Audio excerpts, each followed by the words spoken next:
Queria, antes de mais, agradecer aos participantes o notável desempenho que tiveram. Acho que fizeram deste debate um debate muito interessante e, como perceberam, nós não trazemos cá apenas e não convidamos apenas as pessoas que nos apoiam, que concordam com o que nós fizemos. É isso exatamente que são os debates à Porto, é isso que nos marca e marca a diferença, e queria agradecer mais uma vez a todas e todos que aqui vieram, porque temos mais uma vez a sala cheia. Num país de especialistas, eu não sou especialista em educação. A minha especialidade em educação foi apenas ter educado 2 filhos, um dos quais é professor de ensino secundário, mas não sou especialista. Mas isso não quer dizer, naturalmente, que nós não tenhamos, todos nós, convicções e devamos olhar ao ponto a que chegamos. Quando nós nos recordamos daquilo que era a promessa do Estado Social de Abril, havia até uma música que dizia paz, pão, habitação, saúde e educação. Eu gosto particularmente até dessa música, acho muito engraçada a música, e quando nós percebemos estas 5 promessas e olhamos ao cumprimento que esta nossa democracia, este nosso regime, que está a aproximar-se da meia-idade e que assumiu um compromisso connosco, com a minha geração, que então tinha 18 anos, verificamos que essa democracia, esta senhora, que agora é uma senhora com 40 e tal anos, cumpriu relativamente bem as suas promessas, exceto no último ponto. Onde terá cumprido pior foi na questão da educação. Por muito que nos custe, esta é uma realidade de que todos somos parte, porque a democracia, essa tal senhora, é uma democracia que nos envolve a todos. É evidente que ao jovem que falou tão bem, que tem 17 anos, tem menos compromisso e menos obrigações e menos responsabilidade do que temos nós. Há outros que estão aqui um pouco mais velhos do que eu, que têm mais obrigações. Mas todos nós temos esta obrigação. Têm sido feitos inúmeros diagnósticos desta situação, porque é que nós fizemos o trabalho extraordinário que fizemos na saúde, onde vínhamos também, vínhamos numa situação de grande carência, e conseguimos hoje aproximar-nos daquilo que há de melhor, e na educação não conseguimos. Não é provavelmente este o momento, o tema, para nós fazermos tentarmos perceber porquê. Mas diria que provavelmente a área em que o Estado funcionou de uma forma mais jacobina durante estes anos foi exatamente a educação. E talvez aqui começamos a tentar perceber porque é que as coisas não terão corrido tão bem. E é por isso que é importante ouvir as referências que aqui foram feitas pelos nossos 3 interventores e também pelo público, quando nós começamos a perceber que já não interessa tanto, porque com certeza já não nos interessa tanto perguntar são os professores que são competentes ou não, com certeza que a esmagadora maioria dos professores são muito competentes, tal como a maioria dos pais são competentes e a maioria dos alunos são competentes, porque são os 3 que ali, e depois há o restante pessoal. O que é facto é que na interação entre si as coisas não têm funcionado bem. E se não têm funcionado bem, é aí que o Estado, que nós fazemos parte, porque eu me proponho aqui, não estou aqui como pai, estou como candidato à Câmara do Porto, o Estado tem que ser capaz de tentar fazer alguma coisa. E aqui temos 2 ordens de problemas. Uma, o Joaquim Azevedo referiu e bem, na cidade do Porto nós temos particulares problemas de exclusão. Numa análise feita recentemente, a propósito dos fundos comunitários, deste quadro comunitário, que se chama Portugal 2020, porque há de chegar só em 2020, até lá não vai haver, fez-se uma análise muito curiosa dos problemas da exclusão. Havia a convicção generalizada que, em alguns aspectos da exclusão, o grande problema era o interior deserdado. Lembram-se disso, com certeza. Pois bem, surpresa das surpresas para alguns, para mim não era surpresa nenhuma, o grande problema em termos por exemplo, do abandono escolar e desta exclusão a nível dos jovens, onde é exatamente nas periferias das grandes cidades, ou seja, naquilo que são os anéis a que se chamaram antigamente as cinturas industriais, e depois já não são cinturas industriais, porque já não há indústria. É aí exatamente que nós temos, seguramente, a maior das carências. E, portanto, é preciso, de facto, olhar para este aspecto como um aspecto fundamental. Porque eu não sei se a educação vai resolver todos os problemas da exclusão. O que tenho a certeza é que, se não melhorarmos os níveis de educação e a resposta a este problema, nós não vamos conseguir resolver o problema da coesão social dos próximos 50 anos. Se não apostarmos agora nisto, não vamos ser capazes. E, portanto, diremos, vamos tarde, mas mais vale tarde do que nunca, e, portanto, precisamos, de facto, de olhar para este problema com uma atenção particular e redobrada, exatamente na identificação de uma população que, muito fragilizada, precisa exatamente de outro suporte, de outro apoio, de uma maior tolerância de algum aspecto, mas depois também de alguns princípios básicos de disciplina, como a pontualidade que hoje aqui foi falada. Algumas coisas têm que ser, ou seja, e esta capacidade que as escolas vão ter precisa do envolvimento dos municípios, exatamente através de menos programas, mas programas mais objetivos, mais detalhados. E aqui eu acredito muito no aspecto que a cultura pode ter. Eu acho que a cultura foi, de facto, uma aposta forte e vai continuar a ser uma aposta forte, mas é aqui também que nós podemos fazer esta ligação. Quando nós olhamos para esses territórios de risco, estamos a falar sem medo, falemos sem medo, por exemplo, para o bairro do Cerco, onde nós conseguimos agarrar melhor os jovens, muitas vezes excluídos. É exatamente através da cultura. Temos vários exemplos que fizemos e temos que ir mais longe. Não é apenas a Orquestra da Bom Joia ou Zopa, mas é um pouco perceber que é aí que temos que fazer este investimento. Porque para nós, por muito que nós queiramos, essas pessoas não deixaram de acreditar, esses jovens não é deixaram de acreditar no Estado, eles não percebem a existência do Estado porque eles vivem num para-Estado. Vivem num para-Estado onde provavelmente a coisa mais importante, eu sou portista, estou à vontade, são os super-dragões porque é o Estado que lhes oferece. É a textura que lhes oferecem. Ou seja, onde é que as pessoas se enquadram? Eu às vezes vou ao futebol e verifico com alguma surpresa que algumas daquelas pessoas, daqueles jovens, não estão a ver o jogo. Reparem, não estão a ver o jogo de futebol. E claro, as pessoas dizem logo, criticam, porque se calhar vê uma cerveja. Não é por isso. Eles estão lá porque estão a fazer parte de uma tribo, porque não há outra coisa. Porque nós, sociedade, não fomos capazes de lhes compor uma estrutura ou de os fazer parte de uma estrutura em que eles se sintam envolvidos. E como os seres humanos, por norma, são gregários, juntam-se ali. E mais vale juntarem-se ali do que num bando qualquer, num bando de malfeitores. Portanto, nós temos por aqui mais ou menos a lâmpada que nos mostra por onde é que nós devemos ir. E eu acho que nós o que podemos fazer em termos públicos é exatamente desenvolver a coesão através deste, se quiserem, desse esprit d'équipe, como chamam os franceses. Ou seja, temos que criar uma equipe em que as pessoas, sendo portistas ou não sendo portistas, percebam que, apesar de tudo, vale a pena. Eu acho que é muito pela cultura, é muito pelo envolvimento com a comunidade e muito pela forma como temos que os agarrar também para trabalho comunitário. Curiosamente, e está aqui o antigo presidente da FAP, sabe que, envolvendo essas pessoas também em trabalho comunitário de proximidade, nós conseguiremos provavelmente também envolvê-los. E, portanto, nesta dualidade entre a cultura e o trabalho comunitário, acho que é por aí que podemos agarrar melhor estes fenómenos de exclusão. E aqui, claro, se na escola, se conseguimos que a participação dos pais, dos professores e dos alunos sendo mais ouvidos também, talvez se dê um passo em frente.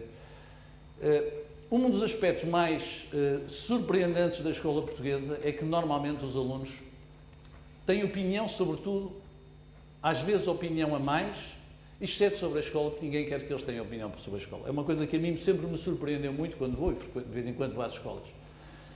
Muitas vezes os professores acham, os alunos miúdos, que ainda não sabem nada, de alguma coisa, perguntam-lhes a opinião, e eles acham coisas. O achismo prolifera.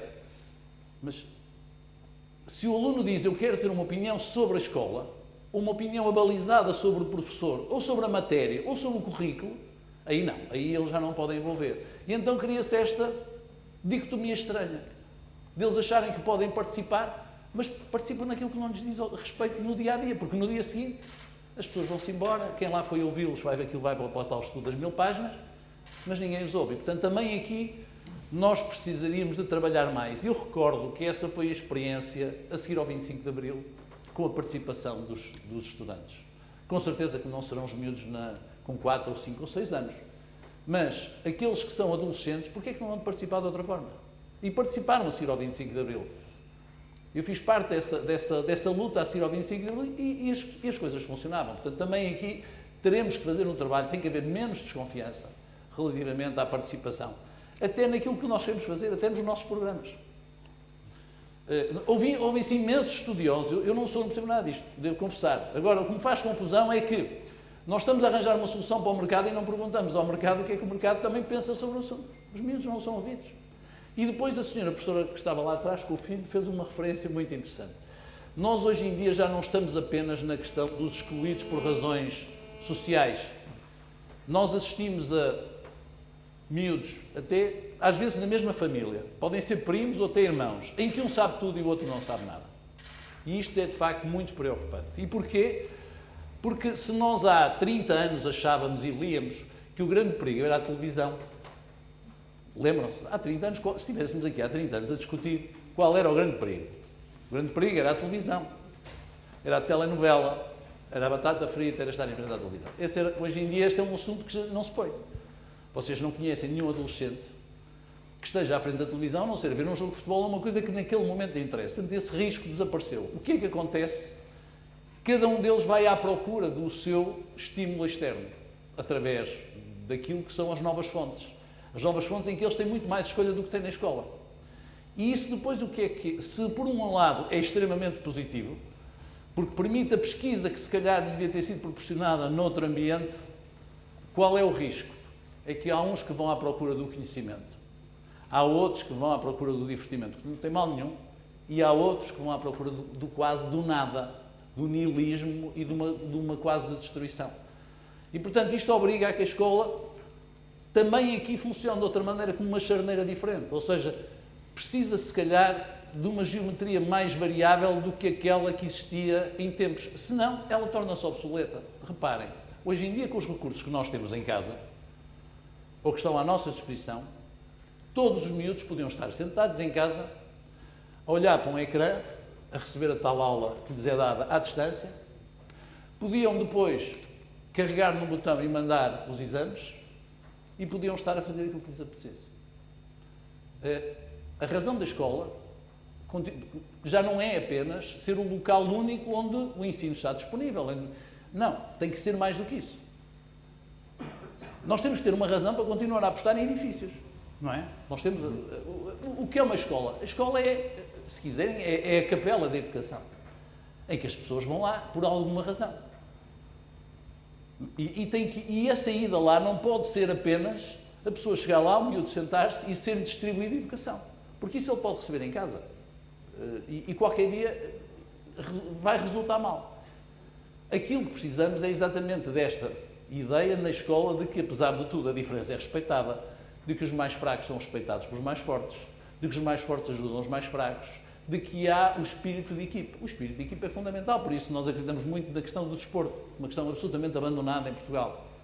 Quando nós olhamos para os aspectos curriculares noutros países, continuamos a ver o desporto como uma coisa fundamental. Pelo menos, como dizia há uns anos um professor francês, pelo menos porque ali ainda usam equipamentos como no nosso tempo usavam fardas. E usavam fardas por alguma razão. Porquê é que se usavam fardas? Era para evitar exatamente o aspecto discriminatório das posições diferentes sociais. E, portanto, pelo menos o desporto tem essa vantagem. Portanto, também aqui nós temos que fazer alguma coisa. Eu sei que se calhar estavam à espera que eu tivesse mais respostas certas para isto, mas as respostas vêm das pessoas que aqui estão, do Fernando Paulo, que fará seguramente parte da nossa equipe e terá competências nessa matéria e que tem experiência dada. Mas queria-vos dar este pensamento de que nós devemos ter menos certezas relativamente a esta matéria e devemos questionar mais o futuro a longo prazo. Ou seja, este vai ser um trabalho de muito longo prazo. Já não nos interessa muito o argumento velho, o argumento da discussão de quem foram os culpados. O que é facto é que nós, até agora, temos feito isto mal. É um bom ponto de partida porque nos cria uma oportunidade. Porque quando até agora fizemos mal, é relativamente fácil fazer melhor.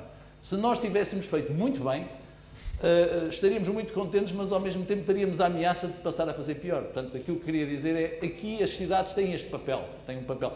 Eu não estou muito preocupado na dimensão geográfica, devo dizer. Logicamente que eu preferia que olhar para um mapa de uma forma diferente. É evidente que eu vejo a educação, é mais fácil gerir a educação, sob um ponto de vista, se não regional, pelo menos metropolitano. Parecia-me mais fácil, até porque nas nossas escolas do Porto estão crianças que acordam em Gondomar e vêm para cá estudar. Ou vice-versa. Seria mais fácil. Mas também não podemos continuar sempre à espera ou da descentralização, ou da regionalização, ou da municipalização. Temos que fazer alguma coisa. Portanto, se fizermos as coisas bem, haja ou não haja regionalização, eu sou cada vez mais um regionalista convicto, pelo menos já levamos o trabalho feito. Ou seja, aqui também não nos devemos perder nesta convicção de que, bom, o Estado vai ter que mudar, a administração vai ter que mudar e, portanto, nós mais vale esperarmos. Eu acho que é ao contrário, mais vale andarmos depressa e aqui fazemos também exigências. A questão do inglês, a questão dos desportos, são duas questões fundamentais. Uma última nota relativamente a um aspecto que muitas vezes tem sido discutido, que é a questão da ciência versus humanidades, que o primeiro interventor referiu. É evidente que todos nós percebemos que houve um momento em que as matemáticas nos criaram um problema. Aquilo que vi com os meus filhos, eu acho que o problema foi que nós achamos que a matemática não tinha que ser uma abstração. Esquecemos que era melhor dizer que 2 e 2 são 4 do que tentar dizer que 2 galinhas mais 2 galinhas são 4 galinhas. Porque corremos sempre o risco de, às tantas, a pessoa perguntar e 2 galinhas e 2 galos, igual depois a pessoa não saber. Portanto, acho que a abstração foi um problema e, portanto, acho que nós devemos apostar na ciência e pela parte mais abstrata. Mas ouça, há uma coisa que podemos ter a certeza, a inteligência artificial vai, aos poucos, substituir aquilo que é a técnica, que é a nossa intervenção mais nessa parte da ciência.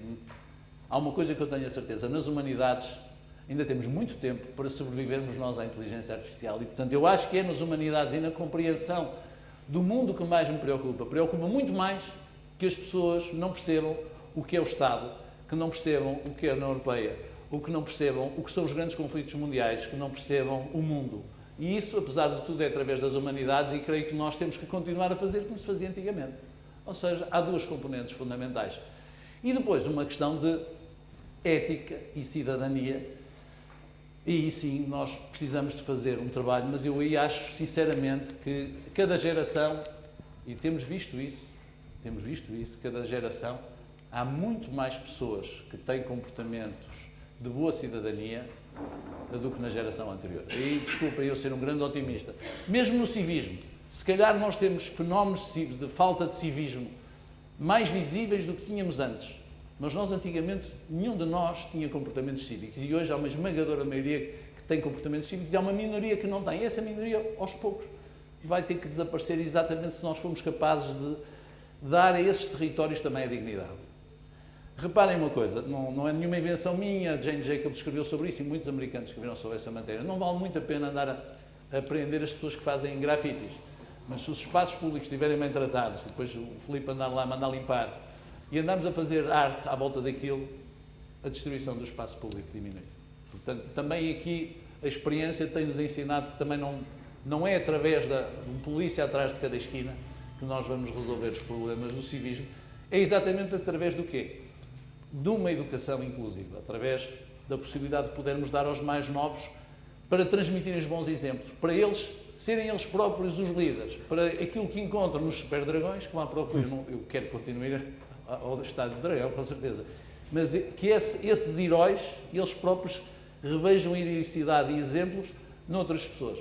Se virem nos pais é excelente, se também virem nos professores é melhor, se virem nos colegas é fantástico, porque assim a sociedade será melhor. Muito obrigado a todos, nós teremos mais reuniões. Muito obrigado.